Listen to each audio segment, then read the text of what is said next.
Alors bonjour mes chers amis. Comme on l'avait annoncé, donc on se trouve chez notre ami Nathan et c'est toujours avec une joie immense que il nous est donné de temps en temps donc de faire de ce cours de mardi quelque chose de différent. Surtout pour moi, je sais que je me répète, mais parce que c'est tellement différent que de parler pendant 1 heure et quart à une caméra en regardant et avoir des êtres en chair et en os. Et bon, c'est une autre inspiration, je vous assure, c'est différent. Et donc ce soir, on va dire un programme particulier, vu qu'on va commencer quand même le troisième livre de la Torah, le livre de Vaïkra, et que on a toujours pris sur nous de faire de ce cours du mardi soir un cours de paracha. Donc on va essayer de, pour nous acquitter de notre devoir vis-à-vis de la paracha, d'aborder un ou deux petits points, et après on va basculer à Purim, puisque nous sommes la semaine avant Purim, même si le jeûne est décalé, puisque, comme vous le savez, lorsque le 13 tombe Shabbat, donc on n'avance jamais à un vendredi, donc on avance à jeudi. Et ça, pour tous les juifs dans le monde, on va jeûner donc jeudi, ce jeudi. Et pour la majorité des juifs dans le monde, ça sera samedi soir, la Megillah et dimanche. Et pour les habitants de Yerushalayim, dont j'ai l'immense honneur d'en faire partie, donc ce sera dimanche soir et lundi. En vous souhaitant véritablement de nous retrouver très très vite tous à Yerushalayim reconstruit. Non, que le 10 Tevet. Le seul qui peut tomber le 10 Tevet et il reste du Tevet. C'est le seul. Bechorot, ça s'appelle pas un jeune public parce que c'est pas ça concerne pas tout le monde. Alors voilà, pour faire court et commencer directement avec le vif du sujet, on va évidemment souhaiter, comme on le fait toujours, que ce cours soit pour l'élévation de l'âme de tous ceux qui nous ont quittés, que véritablement toutes ces âmes pures puissent intercéder pour que tout ce qui s'est passé, tout ce qui se passe, eh ben, quelque part nous amène jusqu'à la Géoula finale, puisque que ça fasse vraiment partie des différentes étapes de la Géoula, et que Hachem envoie une réfoua chez les mains. Parce que vous avez remarqué qu'on ne se contente pas de demander réfoua, parce que quand on demande, il faut demander le maximum. Donc chez les mains, c'est définitive et complète. Pas juste que les gens sortent de l'hôpital, mais qu'ils retrouvent vraiment tout leur état naturel et que Bezrat Hashem, on entend de bonnes nouvelles pour les otages, puisqu'il n'y a pas un jour qui passe sans qu'on ait une pensée émue pour espérer qu'ils vont retrouver vraiment leur foyer. Et même si c'était une date du calendrier civil, une pensée aussi pour Jonathan Sandler, puisque c'était un 19 mars, avec ses deux enfants et la petite Myriam Montenegro. Véritablement, comme on dit, Hachem Yikom Damam, que ces âmes pures, vraiment âmes pures, qui soient là-haut, qu'elles puissent intercéder avec tous les autres en faveur du clan d'Israël pour que on connaisse très très vite. On passe de Géoula à Géoula, de Purim à Pessah, mais pas Pessah de la sortie d'Égypte, Pessah de notre sortie, de notre Égypte, Bezrat Hashem. Voilà. Troisième livre de la Torah, le livre de Vaïkra. Alors, pour avoir encore une fois des enseignements que l'on peut retirer de tout ce livre, je vous envoie au cours précédent. Là, je vais aborder un ou deux petits points. C'est en direct, hein. De un ou deux petits points avant de passer à la deuxième partie de notre cours de ce soir, qui, comme je l'ai annoncé dans l'introduction, portera essentiellement sur la fête de Purim. Alors, est-ce qu'on arrivera à faire un lien entre les deux? J'espère, Bezrat Hashem, puisque tout ce qui va être décrit dans ce qu'on appelle Torah Kohanim, c'est-à-dire toutes les lois qui concernent les Kohanim, concernent en premier degré notre Kohen Gadol par excellence, c'est-à-dire Aharon. C'est lui qui va être chargé de faire tout ce qui est décrit en long et en large, avec tous les détails. Et c'est vrai que chaque fois qu'on aborde ce troisième livre de la Torah, on revient toujours sur la même question. Je ne comprends pas comment, lorsque un juif faute parce que on va tuer un animal, la faute va être pardonnée. Ça, c'est la vraie question. Alors, j'ai quelques avis ici, pour trois majoritairement, du Rambam, Maïmonide, de Ramban Nachmanide, et un troisième, vous allez voir aussi, très très original. Chacun va évidemment un petit peu développer. Nous, on va se contenter d'en prendre vraiment la quintessence pour essayer de comprendre un peu mieux cette notion de korban. Dans un premier temps, donc on analyse toujours la racine. Korban vient de karov, karev, c'est approcher. Donc nous, on a toujours tendance à traduire par sacrifice. Mais en français, lorsque je dis sacrifice, hein, c'est quelque chose finalement qui a une connotation généralement négative. Parce que je dois sacrifier quelque chose, je dois renoncer à quelque chose. Alors qu'ici, il s'agit de se rapprocher essentiellement. Si je parle de rapprochement, c'est forcément que en amont, qu'est-ce qu'il y a eu? Un éloignement. Et ça, je pense que ça s'impose comme je pense comme conséquence logique. Hein. C'est que quand un juif faute, il s'éloigne de son créateur. Ça paraît une évidence de le dire, mais il faut vraiment, c'est une notion qu'on doit intégrer parce que par nos actes, soit on se rapproche d'Hachem, soit on s'éloigne. L'exemple type que nous avons, rappelez-vous, c'est à Kippour. À Kippour, il y a deux boucs qui doivent être identiques. Le poids, la mesure, le prix identique. Donc, un va être brûlé sur le misbéach et l'autre, c'est celui qui va être jeté à Azazel. Donc, alors on aurait pu se dire, c'est injuste. D'ailleurs, le bouc qui va à Zazel, il le fait à reculons. Comme ça, c'est rapporté dans la Mishnah, il va à reculons. Pourquoi? Parce que même un juif qui s'éloigne, et ça c'est les deux options qui se présentent à un juif. Soit je me rapproche de la sainteté, soit je m'éloigne. Je ne suis pas statique, je ne reste pas à mi-chemin. Ça n'existe pas. Il n'y a pas de neutralité dans la Torah. Soit mes actions, mes pensées et mes actes me rapprochent, mes paroles aussi, me rapprochent d'Hachem, soit ils m'éloignent. C'est les deux seules options. Donc, quand je vais à présent vous dire un petit peu ce que les différents Chachamim nous donnent, avant, vous avez déjà entendu parler de Moré Nevuchim, le guide. Alors, traduit par égaré, moi je préfère la traduction perplexe, puisque en espagnol d'ailleurs, c'est la guía de los perplejos. Je pense que c'est égaré, c'est quelqu'un qui se perd.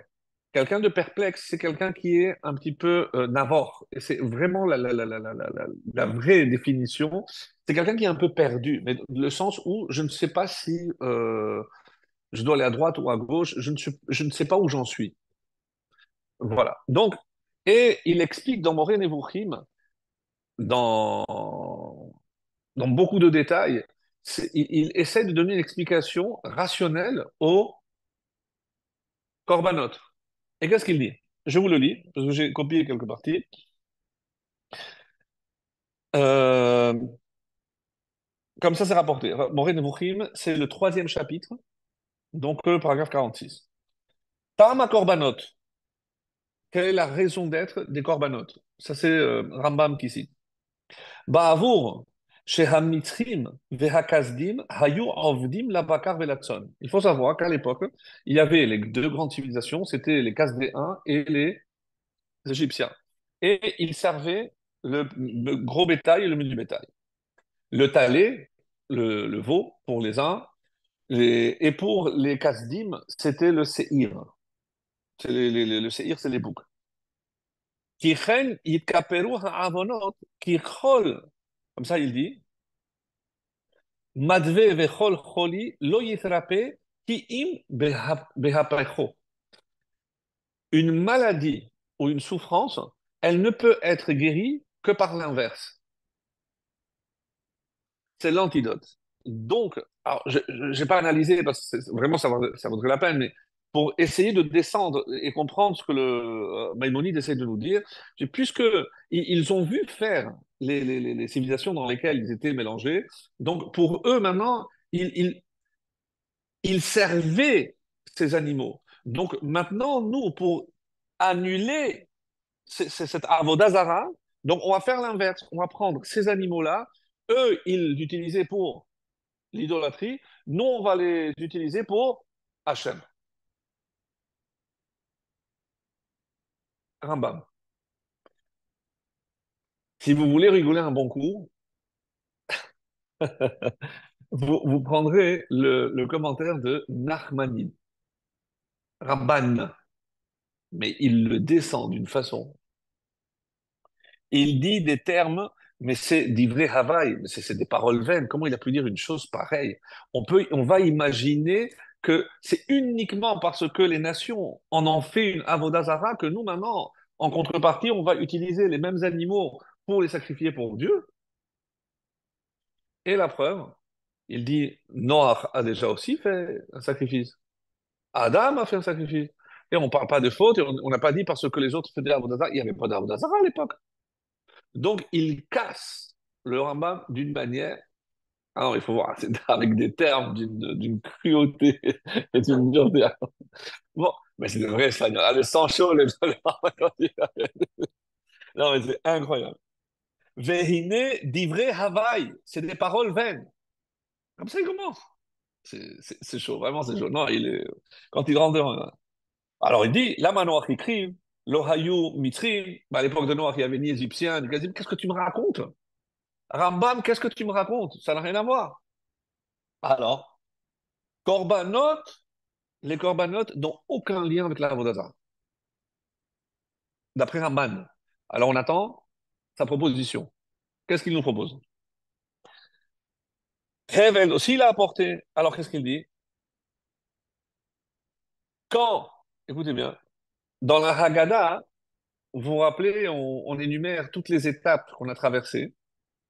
Et à la fin, qu'est-ce qu'on dit? Ubana lanu bet habechira. Et il nous a construit le temple. Pourquoi faire?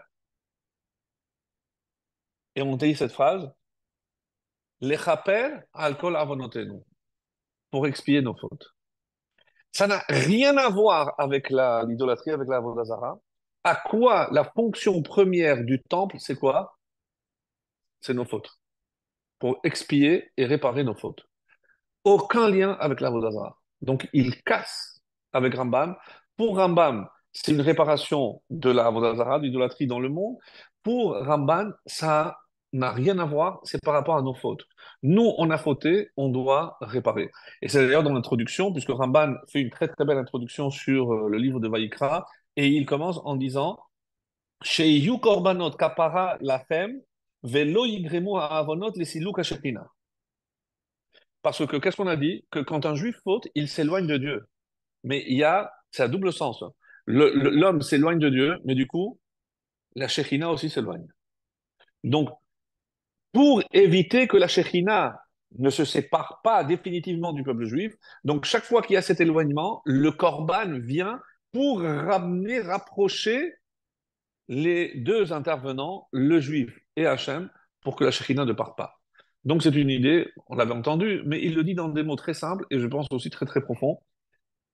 Vetiva Bakohanim Shit Kadeshu. Et qui a ce rôle de rapprochement? C'est le Kohen. C'est le Kohen. Et une des raisons, rappelez-vous que le Kohen n'a pas le droit de toucher tout ce qui est impur. On avait expliqué que c'est quoi l'impureté? La mort. Ça voudrait dire, mes amis, que en s'éloignant de Dieu, on se rapproche de la mort. Une évidence. Et on va voir quelles sont les deux armes essentielles du Yetzer Hara. C'est très beau que j'ai trouvé là. Euh, donc, on comprend parfaitement ce que le Ramban veut dire. C'est que toute la construction du temple, c'est pour faire descendre la Shekhinah. Donc, forcément, tout ce qui se réalisera à l'intérieur de cette enceinte sacrée, c'est évidemment pour préserver la Shekhinah. Donc, qu'est-ce qui peut chasser la Shekhinah? Les fautes. Donc, grâce à ce lieu et grâce au Korbanot, on va ramener pour que la Shekhinah ne quitte jamais. Et n'oublions pas que c'est le rôle essentiel des Kohanim. C'est pour ça que les Kohanim ne peuvent pas entrer en contact avec tout ce qui est mort, tout ce qui est séparation. Puisque la mort, c'est la séparation du corps et de l'âme, et la vie, c'est l'union du corps et de l'âme. Pourquoi on dit que lors d'un divorce, même le misbéar verse des larmes? Vous avez vu, vous, des pierres pleurer? Parce que les pierres, elles pleurent. Pourquoi aussi? Parce que nous, on a toujours cru que c'est le misbéar seulement. Je dis, non, non, mais le temple, en général. Pourquoi? Parce que le temple, c'est le lieu de l'union par excellence. Et pour maintenir l'union entre le peuple juif et Hachem, c'est au quotidien. C'est un travail de matin jusqu'au soir. T'as Mitchell Shachar, t'as Mitchell. C'est de tout le temps, comme le couple. Donc, si on arrive à créer un lieu où ce lien est possible et que de ce lien apparaît la vie, quel est le meilleur exemple? C'est que des fois, ben oui, on peut faire des erreurs. Et qui c'est qui vient le réparer? Le misbéa. Parce que par le korban, je rapproche ceux qui se sont éloignés. Je suis comment? Hachem a prévu, même en cas d'éloignement, la possibilité de se rapprocher, et vous n'avez pas trouvé un moyen de vous rapprocher. C'est ce qui fait que le misbéa dit quoi? Alors, moi qui vois soi au quotidien comment on essaie toujours de rapprocher, n'oubliez pas que la séparation, c'est la mort. Mais quand un couple se sépare, qui c'est qui meurt?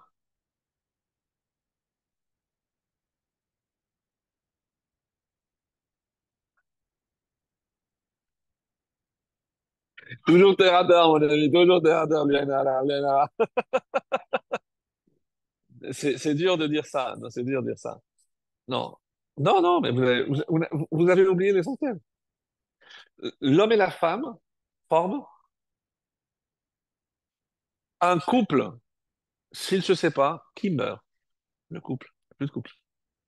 C'est le couple qui disparaît. Plus de couple. Il y a un homme et une femme, il n'y a plus de couple. C'est une façon de voir. Façon de voir. Ok. Donc, je poursuis. Et il va encore plus loin, Ramban.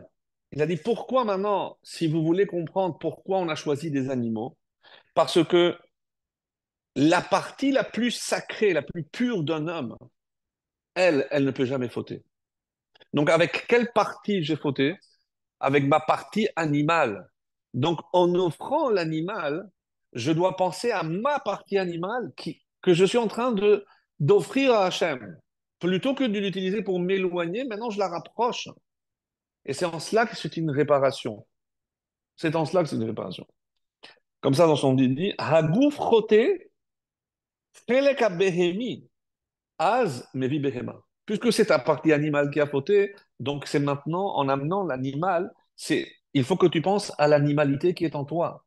C'est ça que tu dois offrir à Hachem, parce que c'est celle qui a fauté qui t'a éloigné de lui. Très bien.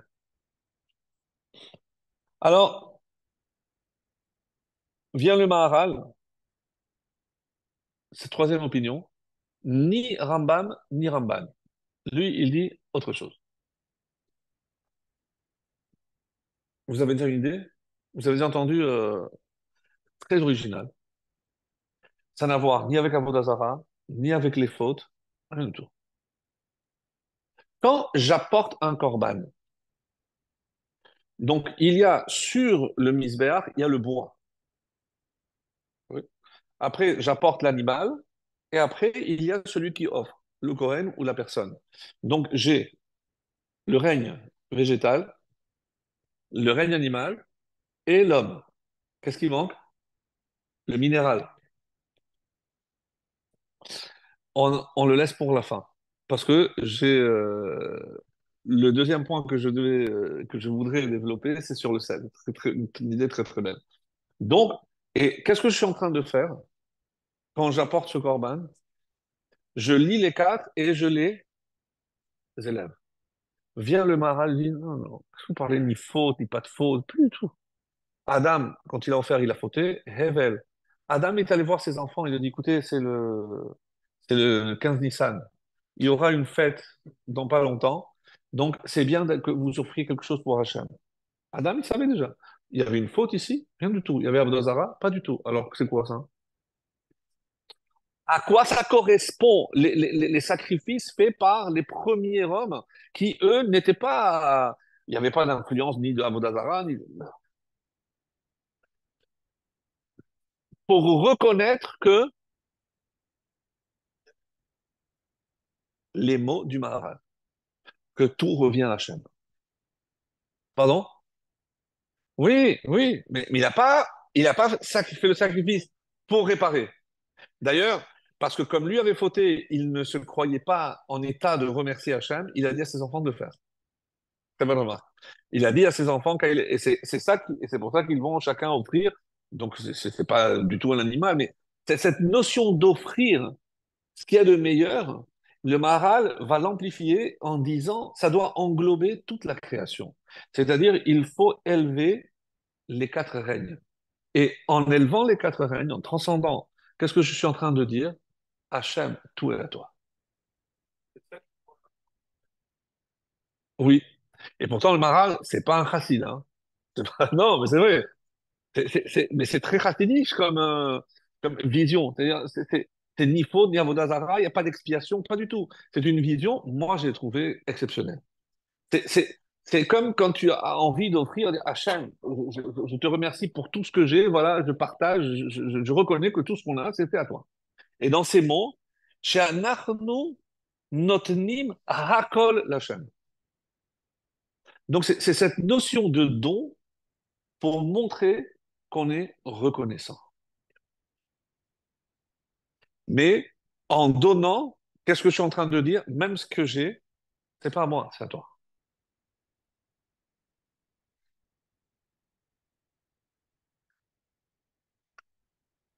Oui, oui, mais il ne faut pas, d'accord, mais il faut pas passer par une faute.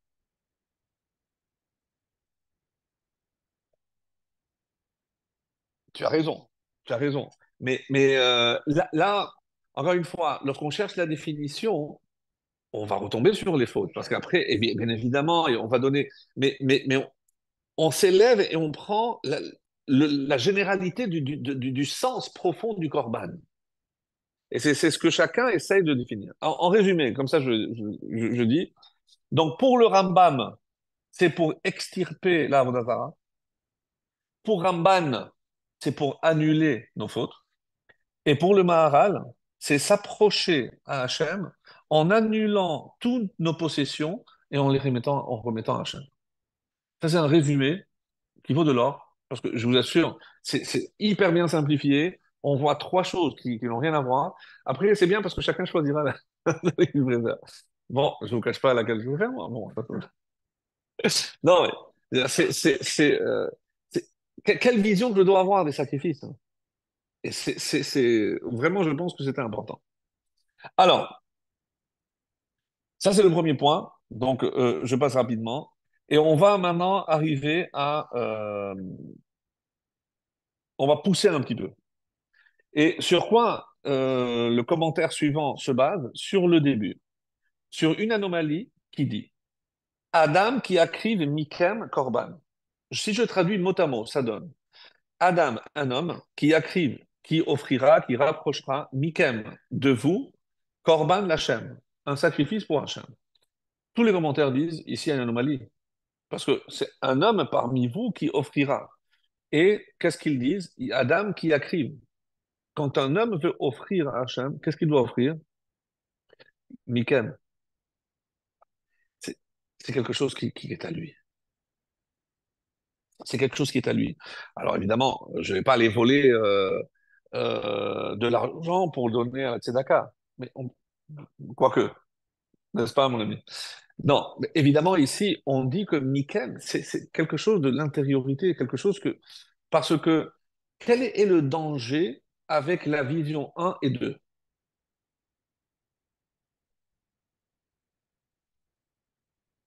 Magnifique. Évidemment, Michael. Ça veut dire, ben, je peux fauter, de toute façon, il y a une réparation. Qu'est-ce qui va se passer? Que dans cet état d'esprit, finalement, lorsque je vais apporter un corban dans cet état d'esprit, c'est plus quelque chose pour que Dieu va agréer, mais c'est au contraire, c'est sûr qu'il va repousser. Parce qu'on va se donner bonne conscience, parce que même si j'ai erré, ben c'est pas grave, je fais des corbanes.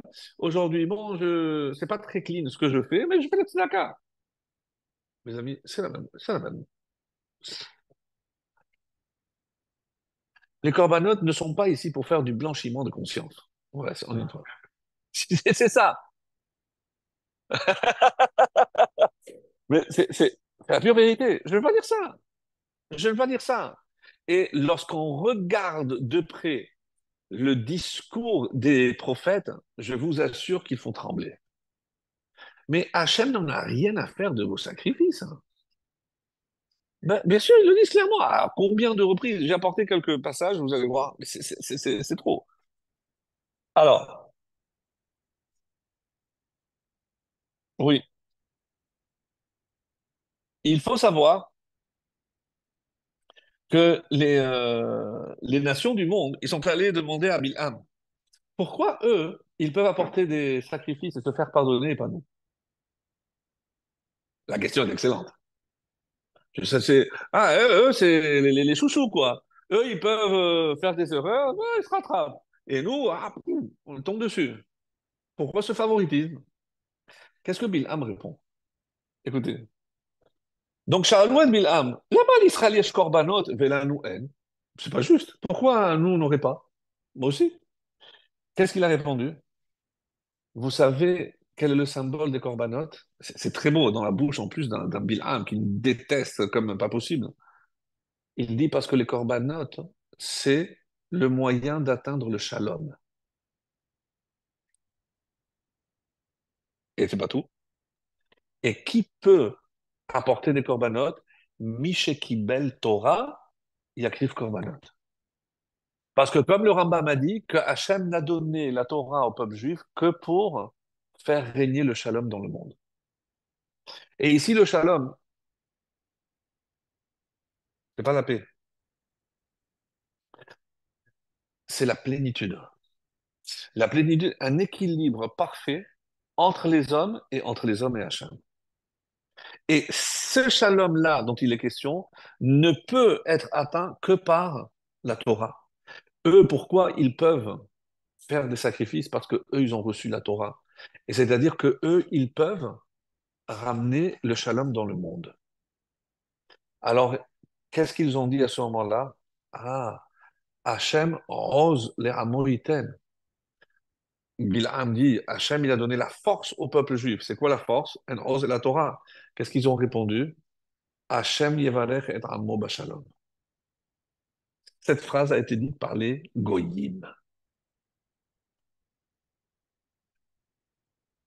Oui.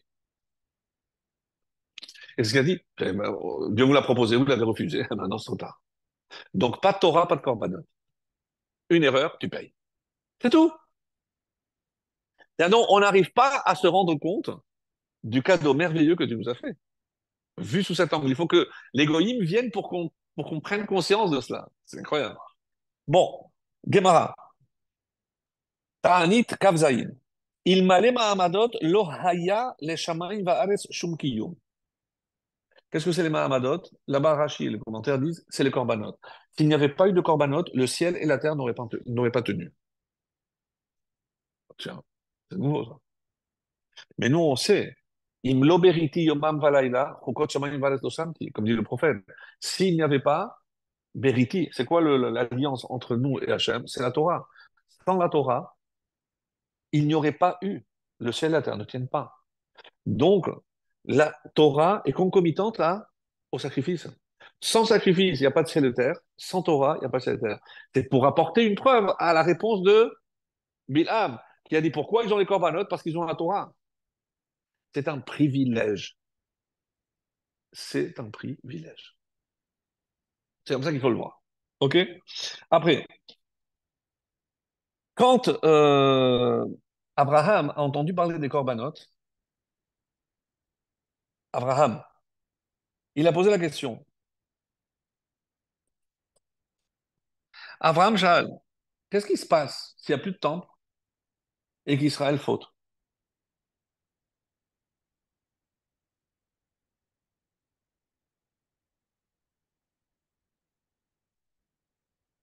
Il lui a dit, Kechali, Egla Meshuleshet, prends les animaux. Ça, c'était juste avant de faire le brit Ben Abetarim. Et qu'est-ce qu'il a dit? Bisman Shen Bet Amikdash, Matavo Alehem.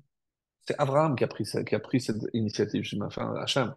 ce que tu me dis, c'est très bien. Mais lorsqu'il n'y aura pas de temple, comment ils vont faire? Et écoutez bien la réponse, parce que vous la connaissez, mais c'est grâce à Abraham qu'on a eu cette réponse. Il a dit, Bisman, shehen korim lefanai.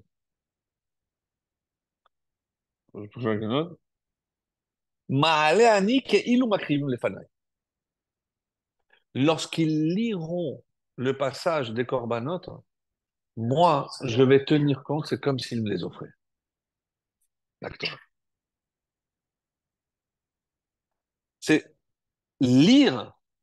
Attention, mais c'est pour ça que c'est important, parce que lire. C'est pas la simple lecture ici. Évidemment, si je n'ai pas un minimum de compréhension de quoi il s'agit, ça n'a aucun sens. Comprendre que ce que je suis en train de faire a la même force que si j'étais dans le Beth Amikdash, que j'amenais mon animal et qui était sacrifié devant Hachem. Ça, c'est la force que Dieu a donnée. Et grâce à qui on a eu ça? Grâce à Abraham. C'est l'intervention d'Abraham qui nous a donné ça. Incroyable. Alors, j'aimerais maintenant, après cette petite introduction, rappeler les paroles des Nevi'im. Et parce que c'est, je pense, très important. Il ne faut surtout pas imaginer que le korban, j'ai du mal à la traduire par sacrifice, mais que le korban, c'est un but en soi. C'est un moyen. Le jour où on pense que le korban est un but, on a tout faux. Et il ne remplira pas sa mission. J'explique. Quand, un exemple par exemple qui est donné, c'est Shaoul. On sait que Shaoul, c'était quelqu'un d'immense, avec des midotes. On peut même pas imaginer qui était Shaoul. Je vous assure, non, on voit après ce qu'il est devenu. Mais... Et quand il a laissé Agag en vie, sans ça, il n'y aurait pas eu Haman, oui. Il a laissé en vie et Shmuel arrive et dit, mais c'est quoi ce bruit que j'entends? Qu'est-ce qu'il dit? On a laissé les animaux lisboire. C'est pour offrir à Hachem. Donc, ça partait d'un bon sentiment. Donc, c'est pour offrir à Hachem. C'est pour ça qu'on les a laissés en vie. Nous, on a l'explication, pour ceux qui s'en souviennent, c'est qu'ils étaient tellement puissants en sorcellerie qu'ils étaient capables de se convertir en animal. Et c'est pour ça qu'il fallait tuer les animaux, parce que c'était des Amalécites qui étaient très très forts en sorcellerie et qui s'étaient déguisés en animal. Incroyable. Alors, et qu'est-ce qu'il répond, le prophète? Écoutez bien. Et chafetz Hashem be'olot uzvachim, kishmoa bekol Hashem. Mais attends, je comprends pas.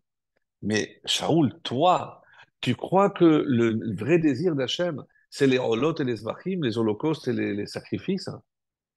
Kishmoa bekol Hashem, plus que de l'obéir à lui. Il t'a dit, tu. Toi, tu crois que c'est mieux parce que tu vas lui offrir, mais il n'en a rien à faire de ce que tu peux lui offrir. Tu veux lui faire plaisir, c'est pour Hachem que tu le fais. Obéis-le.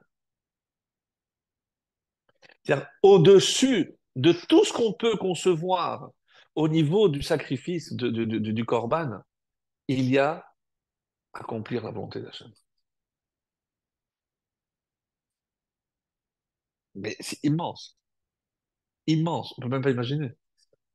Et pour te dire qu'on a encore ce crédit, chaque Rosh Hashanah, on le ressort comme un joker. Sans ça, on ferait pas, on n'en a pas, on n'en avait pas. On n'en a pas assez.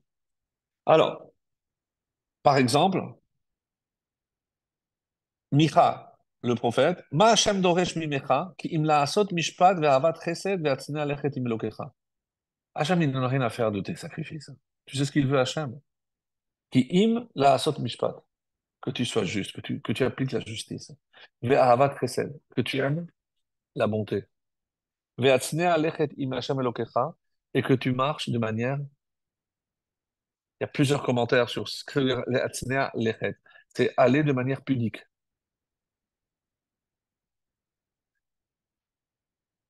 L'humilité.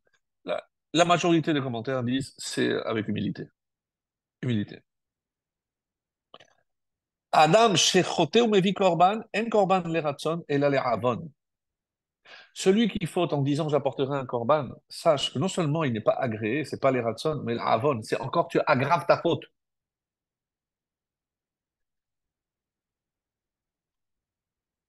C'est la même chose. De toute façon, pour Kippour, c'est encore plus clair.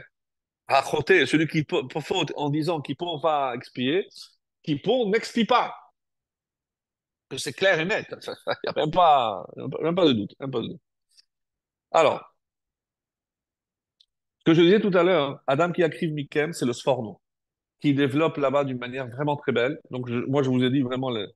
Et il dit finalement, qui écrive Me'atzmechem. Donc, il faut être capable d'approcher son intériorité, son essence. Ve'achna, par quoi? Par la soumission. Ve'alderer, unchalema farim sefatenu. Et c'est pour ça que c'est tellement important, unchalema farim sefatenu. Comment on va remplacer les taureaux, sefatenu, par nos lèvres. C'est pas uniquement comme on l'a dit en lisant. Non, c'est que quand je vais reconnaître mes torts aussi. C'est-à-dire, c'est le symbole de la soumission à Hachem. C'est ça le plus important et c'est ça le meilleur corban qu'on peut offrir à Hachem. Le Zohar dit, quand quelqu'un, écoutez bien parce que c'est très beau ça, c'est le Zohar. Quand un juif apporte un corban, qu'est-ce que Hachem prend de ce corban? Il ne mange pas, Hachem, il n'a pas besoin. Ça va brûler. La fumée, quoi d'autre? Hein? Laissez un petit mouchoir. Merci.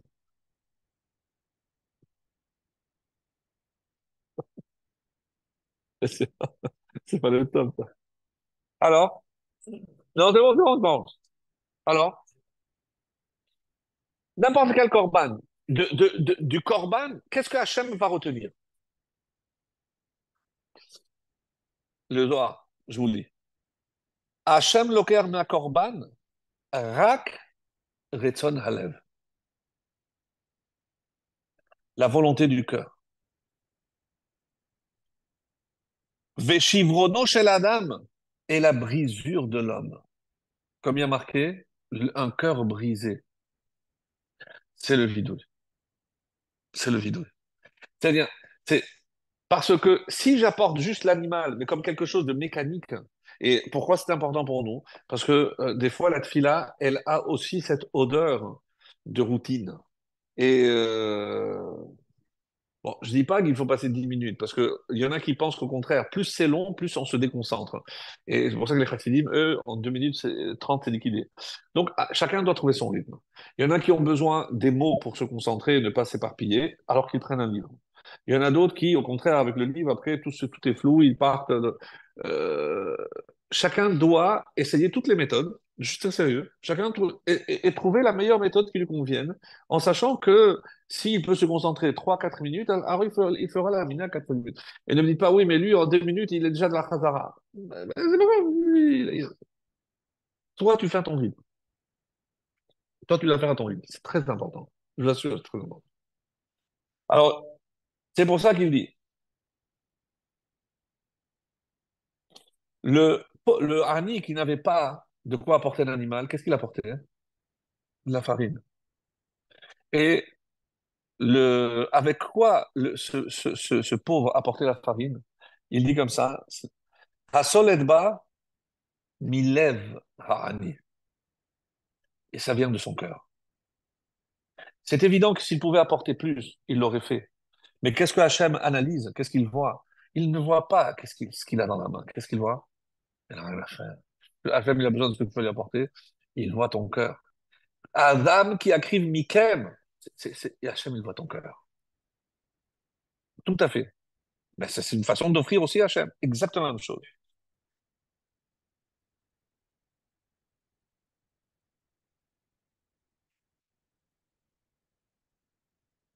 Comme tu le sais, tout dans ce monde, c'est pour ça qu'on est dans un monde matériel, parce que le but ultime, c'est d'élever la matière.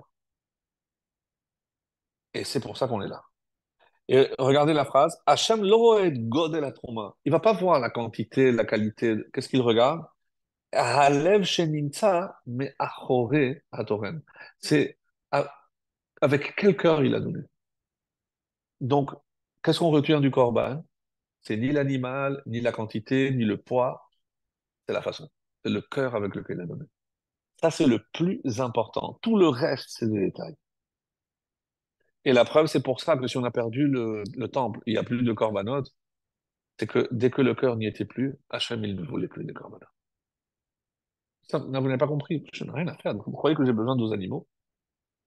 J'attendais votre cœur. Il n'y a pas de cœur, il y a plus rien.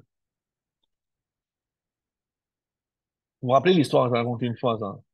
C'est de ce Shabbat qui a entendu qu'il n'y avait plus de Shulchan. Il venait tous les veilles de Shabbat. Il disait à sa femme, je vais apporter deux chalotes, l'histoire des chalotes. Ouais.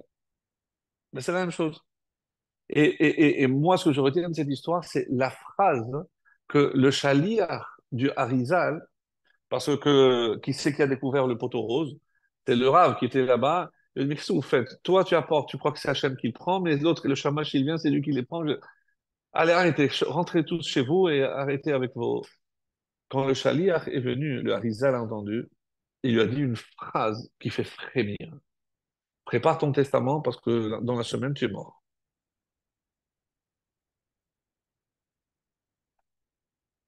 Ah, mais c'est pas? C'est, c'est un homme très simple. Il a entendu que avant, lorsque le temple existait, on apportait du pain pour Hachem. Il a dit, le pauvre, il n'y a plus de temple. Alors Hachem, il n'a pas de pain. Il a demandé à sa femme, chaque vendredi, donne-moi deux pains. Je vais les apporter. Il les apportait à la Sina, il les mettait dans le Haron. Motsai Shabbat, il est allé, il voyait, il n'y avait plus. Il a dit, ah, Hachem, Hachem, il les a acceptés. Ce qu'il n'avait pas vu, c'est que qui c'est qui venait après lui? C'était le Shamash. Il lui dit, Hachem, j'ai même pas de quoi faire des chalotes. Et il sent, il ouvre, il voit de halot. Ah, merci Hachem. Donc, lui, il vient tous les vendredis, il mettait deux pains et le chamas, il les récupérait. Et tout ça a duré pendant des mois, jusqu'à qu'un jour, il y avait le Rav qui était là, qui était vraiment en train de préparer son shiur, préparer le Sefer Torah. Il a vu ça, il dit, mais qu'est-ce que c'est? Il les a vus, il a compris, il a dit, allez, rentrez chez vous et arrêtez. Donc, le Harizal, il a dit, comme ça, cette phrase, non, ça fait peur, hein, il dit, hein. Miyom shenechrav bet hamikdash. Oh, pardon. Depuis le jour où le temple a été détruit, Lo haya l'Hachem nachat ruach kemo ha'avoda shel oto Yehudi. Hachem n'a jamais eu une satisfaction aussi grande que les deux pains de ce simple juif. Et tu viens de le priver de ça. Tu mérites la mort. Il rigole, ça rigole pas. Ça rigole pas. Ça rigole pas. Ah, rigole, ça rigole. Bien. On a compris donc que l'essentiel, c'était le cœur. Bien.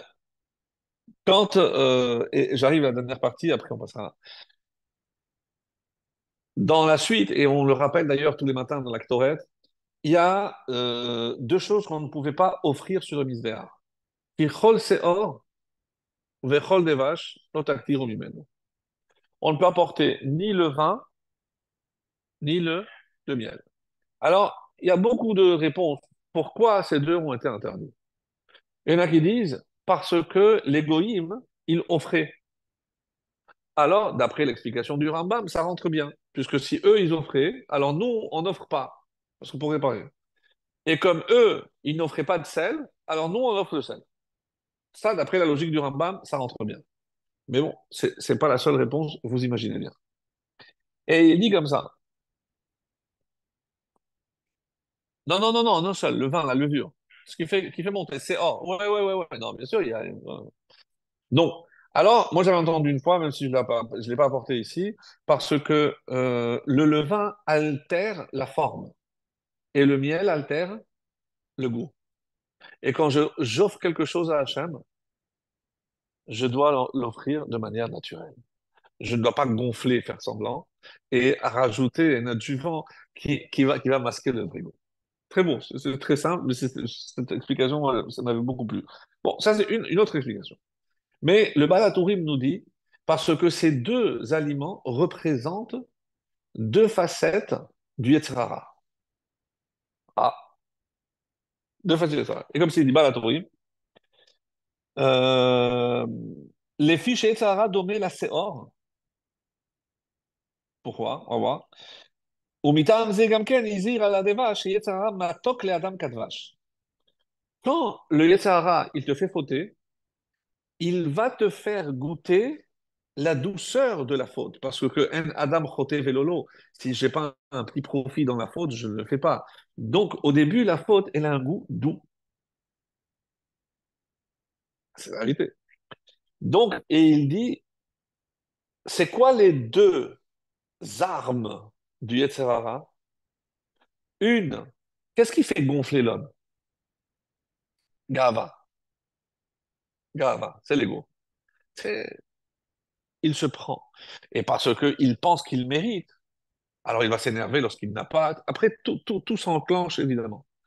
Et l'autre, il dit en deux mots, Ga'ava, ça correspond au Seor, parce que ça gonfle, et la Ta'ava, le désir. Pourquoi? Parce que si j'ai envie de goûter quelque chose, c'est parce que je pense que ça va me plaire. Donc c'est la douceur. Donc un, c'est le Seor, et l'autre, c'est le miel. Le miel. Il dit oui, mais je ne comprends pas. À Shavuot, on a apporté des vrais pains avec la levure. Et on offrait aussi les bikurim, Chag bikurim, c'est à Shavuot. On a apporté les prémices. Donc, et parmi les prémices, il y avait les dates. Les dates, c'est le miel. Ah, tu viens de dire le contraire. Mmh. Ah, 20, la réponse. Elle est simple, la réponse. Non, c'est pas dans ce sens qu'il faut chercher.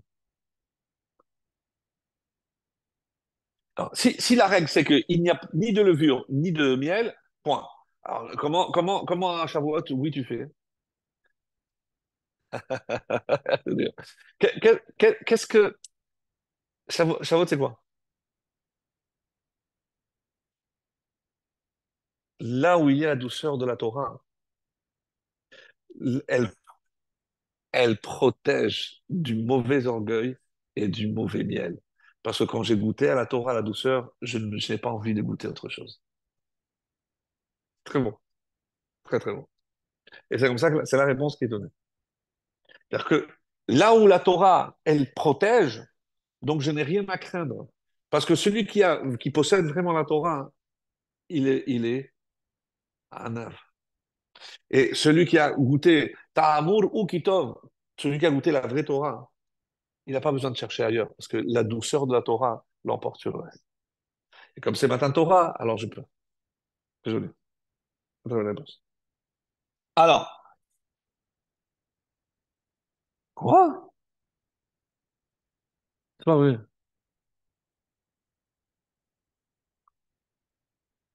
Ah, là là. Ah non, mais j'ai trop eu pour rire. Oh là là, oh. Non, mais ça, c'est. Non, ça, il faut que je vous le dise, ça, c'est trop beau. Ça. Alors, donc j'ai dit,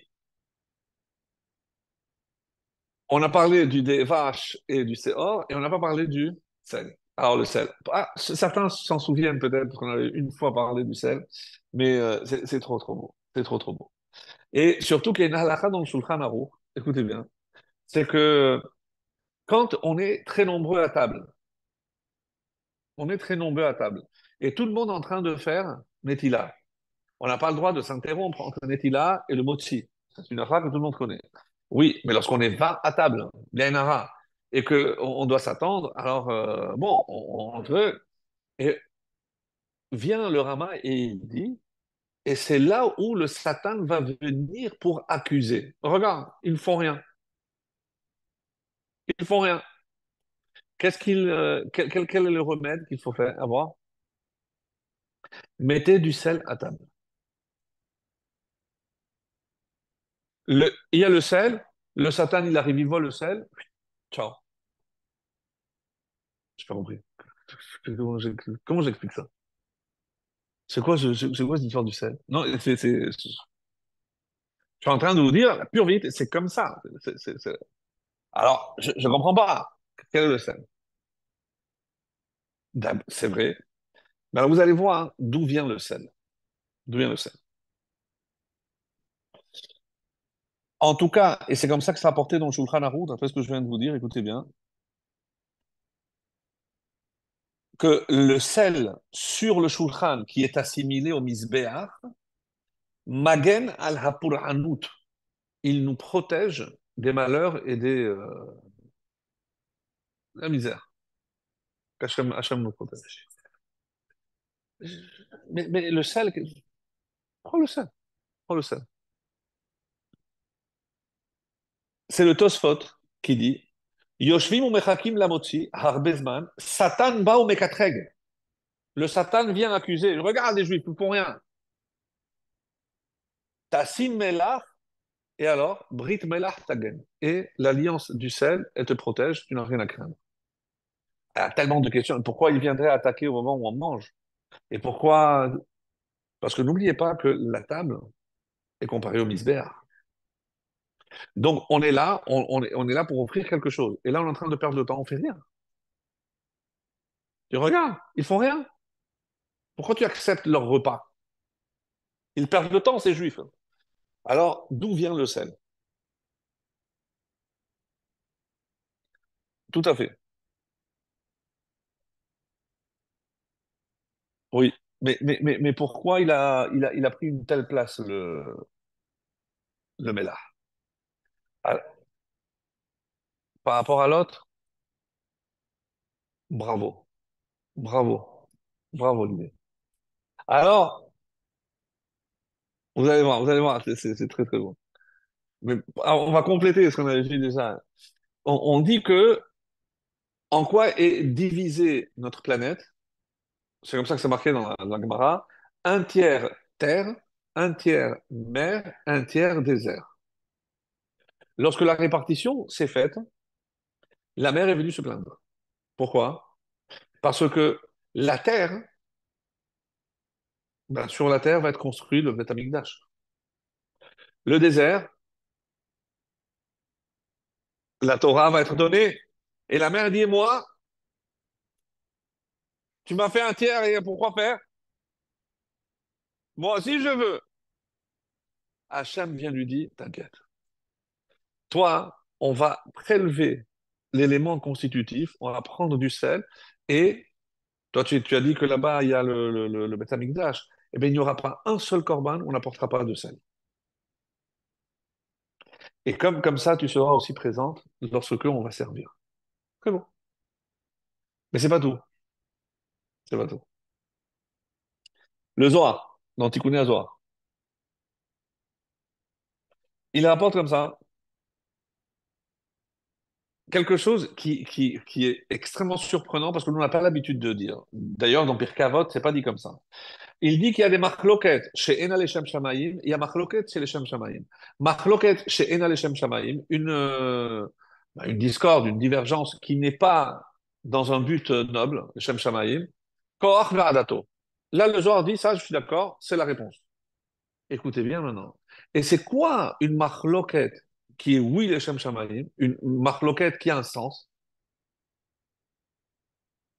Ben, nous, on connaît Shammai Hillel. Écoutez le Zohar. Révolutionnaire. Pas du tout. Zohar. Rafradat Maïm Elionim Vetartonim. La séparation des eaux d'en haut et les eaux d'en bas. Lorsque Hachem, deuxième jour, il a séparé les eaux d'en haut et les eaux d'en bas, qu'est-ce qui s'est passé? Les eaux d'en bas, je dis, ah, papa, Hachem, où tu vas? Nous, on était là-haut. On était avec toi. Pourquoi on va descendre là maintenant en bas? Je dis, non, t'inquiète, j'ai réservé quelque chose, moi, pour toi. Toi, à Sukkot, pendant 7 jours, on va faire la libation d'eau. Tu te moques de moi? 7 jours sur 365? Hachem, là, je sais pas, j'accepte pas. C'est quoi? Je sais pas. C'est pas suffisant. Mais c'est la fête, c'est je sais pas. Comment Hachem console les eaux d'en bas? Ben, tu as raison. Parce que les eaux d'en bas, c'est la mer. On a compris. Je prélèverai le sel et chaque fois qu'il y aura un corban, il y aura du sel. Et comme ça, tous les jours, tu auras une participation dans le Beth Amikdash. Ça, j'accepte. J'accepte. Jusque-là, ça va? Maintenant, qu'est-ce qu'on a dit quand on est en train d'attendre à table? Quel rapport? Quand est-ce que Hachem a promis à l'eau qu'il allait prendre le sel pour l'offrir? Deuxième jour de la création. Quand est-ce que ce sera la première fois que ça va avoir lieu? En l'an 2449, l'inauguration du Mishkan. Combien de temps la mer a attendu qu'on vienne prendre le sel? 2449 années, le sel a attendu. Alors, quand le sel a attendu aussi longtemps pour pouvoir servir Hachem, le Satan, il vient dire, ah non, ça c'est... Le sel, lui, je peux rien contrôler. Et, ça... Et il faut être trop fort, il s'en va. Excellent, excellent. Elle est magnifique. C'est magnifique. C'est incroyable. C'est incroyable. Incroyable. Pardon? Parce que c'est quand un homme est désœuvré, il s'occupe pas de choses importantes, hein. C'est là où il peut fauter. Mais tant que le sel est là, il nous protège pour que tu fasses pas d'erreur. Et si tu fais pas d'erreur, tu attires pas les forces du mal et tu es protégé contre tout. Et c'est pour ça qu'on le laisse jusqu'à la fin. Nous, on se dit, c'est la superstition, machin. Je vous assure, quand j'ai découvert ça, c'est incroyable. Incroyable. Pardon? Alors, j'ai pas trouvé, parce qu'il y en a qui disent que c'est par rapport au Homer, que c'est pour nous rappeler la mesure du Homer. C'est pas forcément, mais de tous les éléments qu'on aurait pu choisir, on a quand même choisi le sel. D'où ça vient cette coutume? Je m'avance peut-être, mais je suis sûr que nos anciens, hein, qui connaissaient tout ce qu'on a dit ce soir, bien entendu, c'est sûr qu'ils se sont dit, et parce que qu'est-ce qu'on dit toujours? Que ça protège. On- Mais c'est ce qu'on vient de voir! C'est ce qu'on vient de voir! Donc, c'est pas le Homer, c'est le sel. Et comment le sel protège? On vient de voir ce soir. Exceptionnel. Exceptionnel. Et ça, c'est la chanson qui est tirée du prophète. Shifri Kamaim liber, Nochar Pene Hashem. Shifri Kamaim liber. Verse Kamaim liber, ton cœur qui pleure comme de l'eau. Nochar Pene Hashem. Parce qu'il veut être en présence d'Hachem. Qui c'est qui pleure? Les eaux d'en bas. Parce qu'ils aspirent à une chose, c'est à être proche de Dieu, parce que Dieu les a séparés. Donc, chaque fois qu'aujourd'hui, par le sel, on console aussi les autres d'en bas. C'est quoi? Exactement. Et les larmes du sel, tout à fait. Donc, on a parlé de rapprochement, et très court, pour faire court, parce que je vous enverrai les cours sur, plus étendus sur Purim. On a combien de temps, mon ami? Non, mais ça fait combien de temps Ça fait 1h10 déjà? C'est pas possible, t'es sûr? C'est pas possible. Moi, je pensais qu'on a fait la moitié-moitié.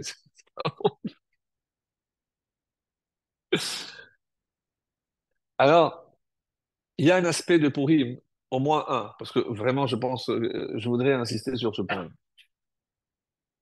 Nous savons que, on a fixé certaines mitzvot, hein, à Purim, et c'est vrai qu'on avait remarqué que toutes commencent par la même lettre. Est-ce que c'est un simple moyen mémotechnique? Non, c'est sûr que non, parce qu'il y a quelque chose de beaucoup plus profond. Donc il y a Mikra Megillah, la lecture de la Megillah, et c'est le seul mot, la seule mitzvah où il y a deux fois même, on peut dire, parce qu'il y a la lecture le soir et la lecture le matin. Après, il y a le Mishté, Mishloach Manot et Matanot Levioni. Ce qui est intéressant, c'est que, non, c'est pas le jour de Purim. D'ailleurs, on le fait avant. On le fait avant. Ce qui est intéressant, c'est que si j'analyse maintenant ces quatre mitzvot, la lecture de la Megillah, comme dit la Gemara, pourquoi il n'y a pas de Hallel? Parce que la lecture de la Megillah, c'est un Hallel. Donc, je sais que Hachem, il est dans la Megillah, que tout ce qui s'est passé, c'est lui qui a tiré les ficelles. Donc, comment je vante, je glorifie Hachem? En lisant, c'est comme si je faisais Hallel. Donc, la Megillah, c'est pour Hachem. Le Michté, c'est mon nom. Ben, c'est simple. Pourquoi? C'est le corps qui allait y passer. Alors, je le récompense comment? Eh ben, je le fais manger et il le boit. Et il dit, voilà, tu viens à rare. Je, je te donne, je te donne, je te donne. Et il y a les deux autres, Mishloach Manot et Matanot la Evionim. Ce qui est intéressant, c'est que généralement on dit Tzedaka la Aniyim. Comme on appelle ici, Matanot, des cadeaux. Un cadeau, c'est quelque chose que tu n'es pas obligé de faire. Si j'avais dit tzedaka, c'est obligé. Même à Pessah, il y a Kimchad d'épicerie. J'envoie aussi des paniers pour les pauvres. Ici, c'est Matanot, là, Evioni. C'est pas la tzedaka. On est aussi on est dans un autre registre. Et c'est quoi ce terme de Evion? Vous savez par rapport à qui il a été dit? À qui le prophète, quand il utilise le mot Evion, à qui il pense? Vous savez ou pas? Oui, j'ai mis ça. Pardon? Non, c'est dans le livre de Amos, le prophète Amos. Écoutez bien le verset. Al-Michrat Bakesef Tzaddik, parce que vous avez vendu un tzaddik pour de l'argent, Ve'evion Ba'avour Na'alayim, et un pauvre pour des chaussures. De qui parle ce verset? Bravo, bravo, bravo Youssef. Quand Esther demande Mazé ve'al Mazé, elle veut savoir quelle est la vraie raison de ce décret. Et que répond Mordechai? Regarde, j'ai déchiré mes vêtements. Quelle faute on a eu un déchirement de vêtements? L'avant de Yosef, la tunique. Et Yaakov qui a déchiré parce qu'il a pris le deuil. Hachem demande à Moshe, Moshe, je t'ai choisi, va sauver mon peuple. Je parle pas bien. Non. Vous savez combien de jours ça a duré? 7 jours. Qu'est-ce qui se passe pendant 7 jours en Égypte?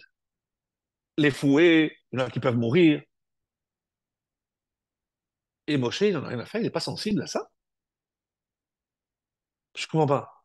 Moshe qui a une empathie hors norme vers le peuple, et il tergiverse et il commence à négocier. Non, chez l'Arnab Yatishla, non, on voit tous les commentaires, non, on voit directement le Mashiach.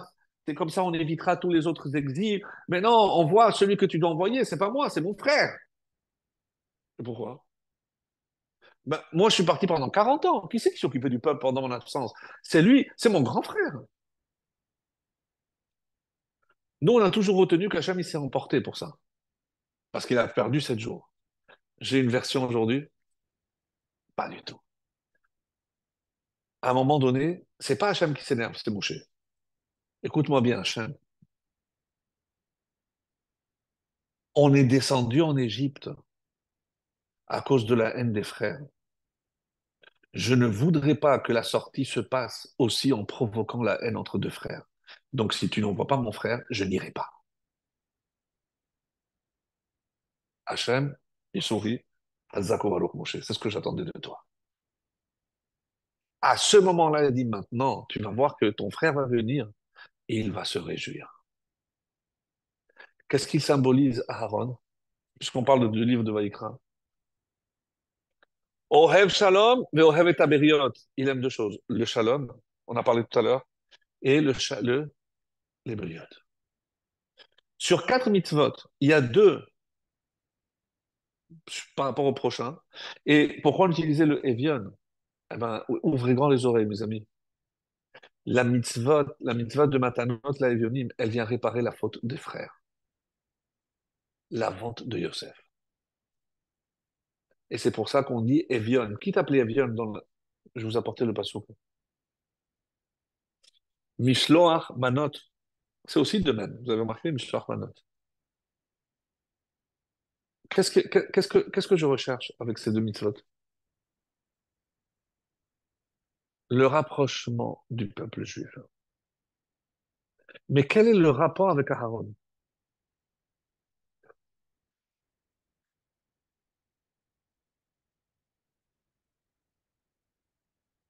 Aïe, aïe, aïe, aïe, aïe, aïe, aïe. Aïe, aïe, aïe. Écoutez bien, mes amis, parce que c'est Aaron, valeur numérique 256. Aharon 256. Resh Nun 250, 1 et 5, 6. Ha-Kohen 20, 50, He He 10. 80. 80 et 256, 336. Quelle est la valeur numérique de Purim? C'est trop fort. C'est trop fort. Purim 336, c'est Aharon HaKohen. Vous n'avez pas compris c'est quoi Purim? Regardez Aharon. Et là, vous allez comprendre ce que c'est la fête de Purim. Ah, incroyable. Incroyable. La fête de Purim, c'est pas célébrer parce qu'on aurait pu mourir, on n'a pas mouru. Vous n'avez rien compris. Mais c'est pas du tout ça. C'est, je, si je vous demande, d'après vous, c'est quoi le miracle de Purim? Qu'est-ce que vous me dites? Hanouka, c'est la guerre, une petite poignée, l'huile, bon, peu importe. C'est un miracle? C'est un miracle, ça?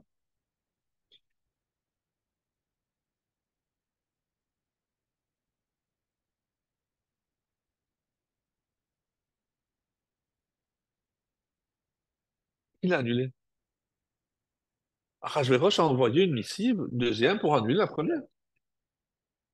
Et on ne peut pas annuler la première. On envoie une deuxième, et voilà, à se défendre. On ne peut pas annuler. Il l'a dit lui-même. Une missive qui est partie du roi, on ne peut pas l'annuler. Il a une deuxième, il a autorisé, et entre les premières et la deuxième, il y a 70 jours. La première, c'était le 13 Nissan, et la deuxième, le 23 Sivan. Il y a eu 70 jours. Le miracle, que, en ces 70 jours, aucun goy n'a levé la main contre un juif. Ça, oui, je veux bien entendre. Ça, oui. Comment il espérait même qu'en un jour, on allait exterminer tous les juifs? Les nazis qui ont mis une machine d'extermination n'ont pas réussi. En 4 ans, en un jour, sur qui il comptait?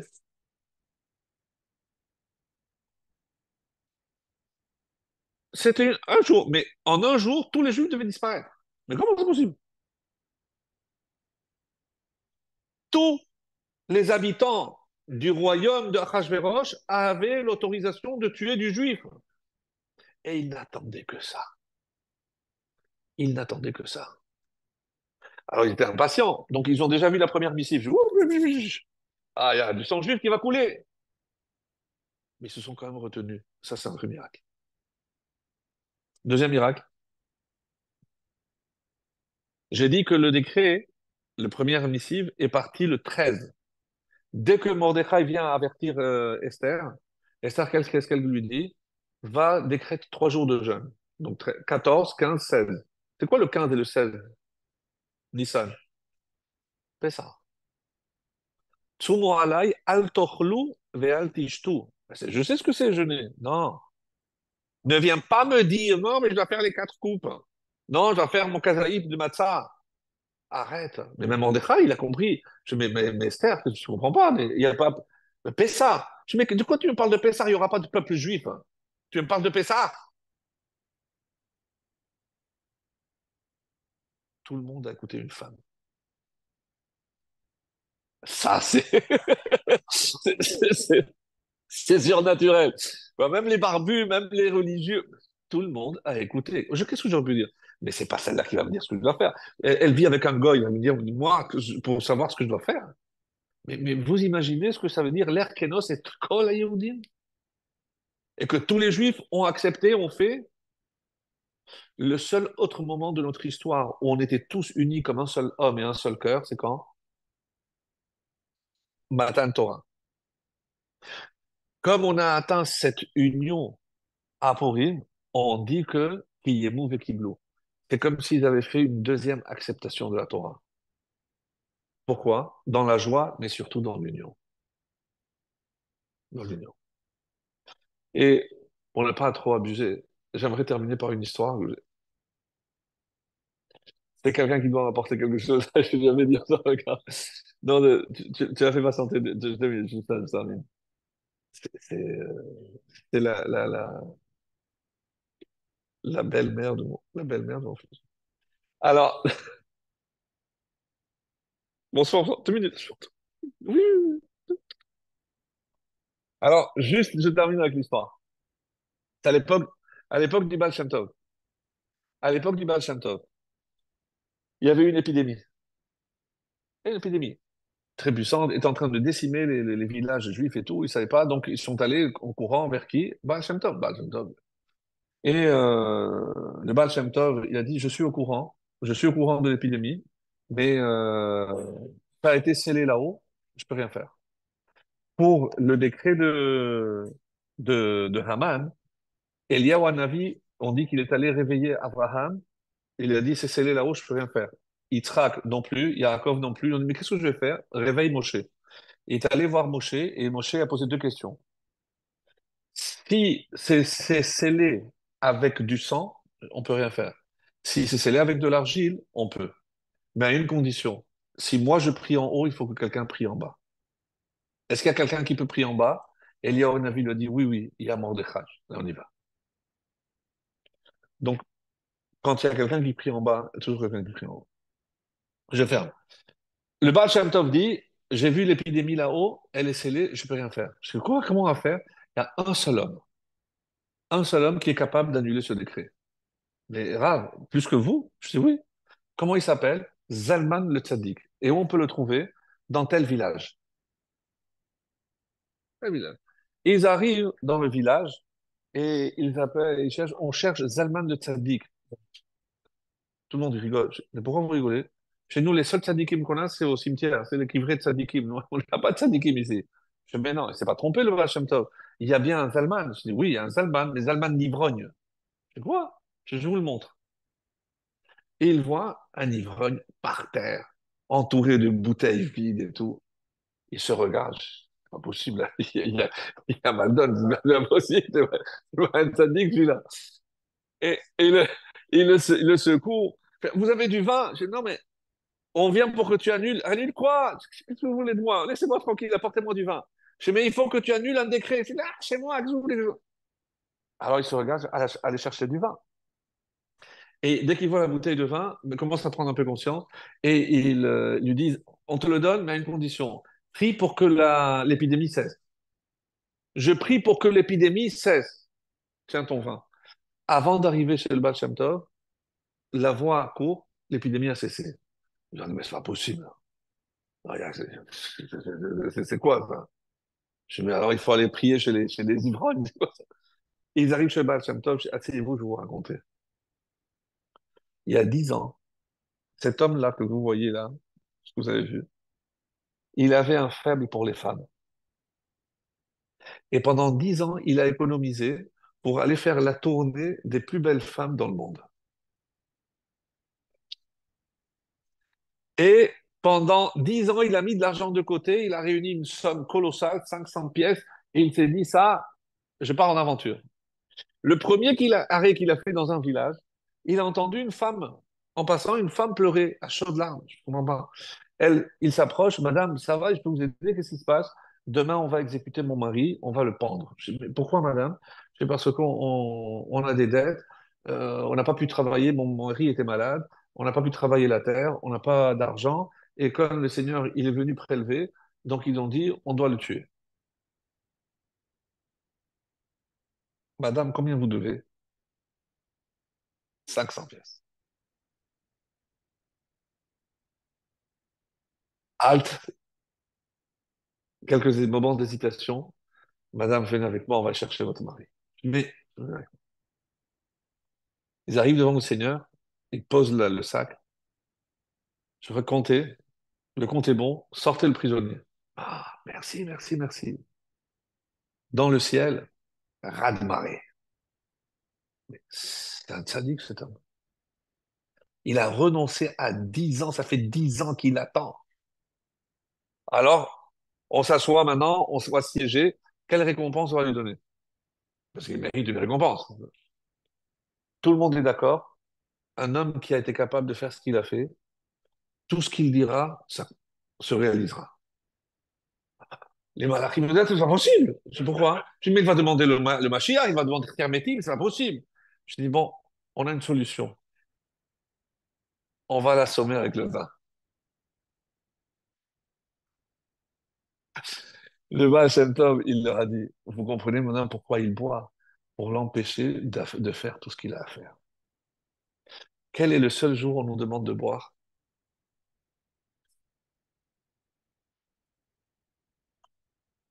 Adeloyada, en et passant la limite, c'est pourri. Pourquoi? Pour que l'on prenne conscience de la force de ce jour, que si on gardait tout notre esprit et on priait, tout ce qu'on demanderait à Purim se réalisera. Vous imaginez la force de Purim? Si on a comparé qui Purim, c'est qu'est Purim. C'est-à-dire qui est plus grand? Purim. Parce que à Kippour, Hachem, il ouvre une petite fenêtre où tu peux te demander, c'est quand? Mais il a 1 heure et quart, c'est tout. Et à Purim, toute la journée. Toute la journée. Qu'Hachem nous mette dans la bouche les vraies prières. Parce que si, comme les vrais corbanotes, ils sortent du cœur, Hachem les réalisera.